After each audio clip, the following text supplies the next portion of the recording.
नाज़रीन ॿिए हिसे जा 3 सितारा कैंसर, सरतान, लियो, असद, विर्गो, सुंबला। नाज़रीन सिंधी हुजण जे नाते लाइक करियो ऐं सब्सक्राइब जे बटन खे ज़रूरु दॿायो त जीअं हर ईंदड़ वीडियो तव्हां ताईं आसानी सां मौसूल थी सघे। कैंसर, सरतान, जेकॾहिं ॿाहिरि जे मुल्क वञण जो प्लान जोड़े रहिया आहियो त हफ़्ते जा पहिरियां 2 ॾींहं सुठा रहंदा। तव्हांजे ज़हनी सलाहियतुनि में तमामु घणो इज़ाफ़ो थी रहियो आहे। तव्हांजे ॿिए खाने में माली मामलनि में मरीख़ ज़ोहरा जी किरण हुजण सां ऐं हिन ई खाने में चंड ऐं ज़ोल जो मुक़ाबिलो जेको माली मामलनि लाइ सुठो नाहे।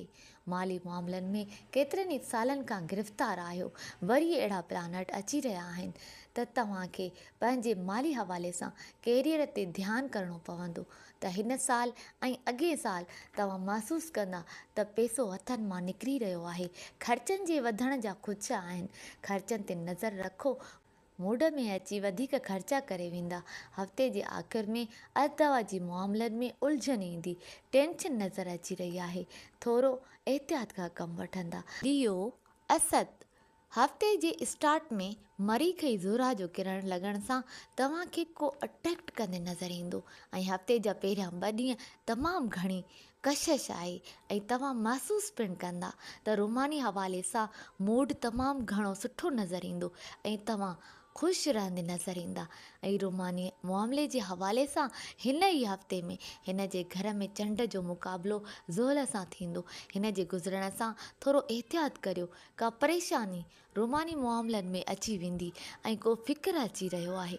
ॿियो त को दोस्त तव्हांखे छॾींदे नज़र ईंदो ऐं सोशल लाइफ में जेकॾहिं तव्हां तालुक़ नथा टोड़णु चाहियो त थोरो एहतियात करियो ऐं गॾोगॾु मैरिड अफ़राद पंहिंजे मैरिडल लाइफ में अदवा जी ज़िंदगीअ जो पिणु ख़्यालु रखो ऐं तव्हांजे 8 ऐं 12 खाने में मुश्तरी अतारत जी सुठी नज़र लॻल आहे।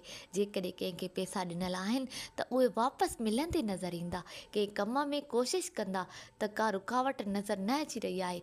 हिन ई हफ़्ते माली पोज़ीशन पंहिंजी कोशिशुनि सां बहितर थींदी। ख़र्चनि खां बचो।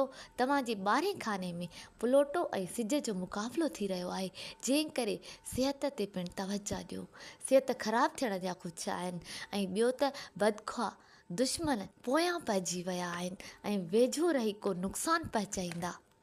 थोरो उन्हनि खां मुहतात रहंदा ऐं जॉब जे हवाले सां कम में टेंशन पेश अची। विर्गो, सुंबला, पर्दे पोयां पंहिंजे सरगर्मियुनि ते तवाज़ुन पैदा करियो। न ई वधीक उमेद रखो ऐं न ई नाउमेद थियो। कारोबारी तौरु टेंशन अची रही आहे। माली तौरु मामला तव्हांजे हक़ में आहिनि। पैसो अची रहियो आहे। पंहिंजी सिहत जो ख़्यालु रखो। तवानाईअ खां वधीक कमु न करियो। तव्हांजी का ख़्वाहिश पूरी थी रही आहे। हफ़्ते जे आख़िर में 5 ऐं 11 घर में प्लूटो ऐं सिज जो मुक़ाबिलो थी रहियो आहे।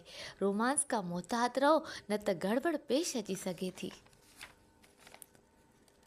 सघे थो इहो असरु तव्हांखे पहिरियां ई फील थियो हुजे। रोमांस जो मौक़ो मिलंदो पर